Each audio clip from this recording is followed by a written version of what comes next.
Good morning mga tolls, nandito tayo nga pala sa Candelaria, Quezon. Pauwi kasi kami ng Atimonan, Quezon at napadaan kami dito sa Candelaria dahil meron daw dito masarap na bilihan ng mango pie. Pasok mo sa bayan ng Candelaria, Quezon, katapat lang siya ng Jollibee. Ito pala yung store nila, yung JJ House of Mango. Napakadaming tinda nila dito, iba't ibang flavor at madami rin ang bumibili. Pero ang mga bestseller talaga nila dito, yung mango pie at saka yung peach mango.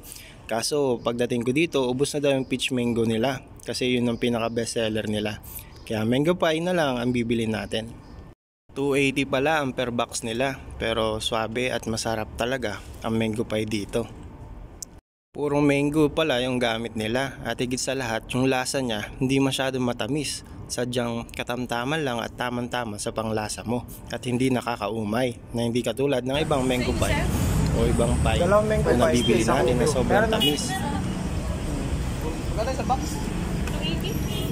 At ito pala yung mga presyo nila sa mga tinda nila. Meron silang mango, buko, chocolate, apple, strawberry, pineapple at iba pang flavor. Pero ang pinaka bestseller nila ay mango pie at saka peach mango.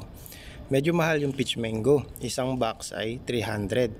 Kaya nagkaubusan na daw at binili ko na lang ang mango pie. Mga papunta sa Atimonan, Quezon or pa Bicol ay dumaan kayo dito sa Candelaria, Quezon at bumili kayo ng mango pie. Must try itong pagkain na to na sobrang sarap talaga at di ka magsisisi pag natikman mo. Mapapabili ka at mapapabalik ulit.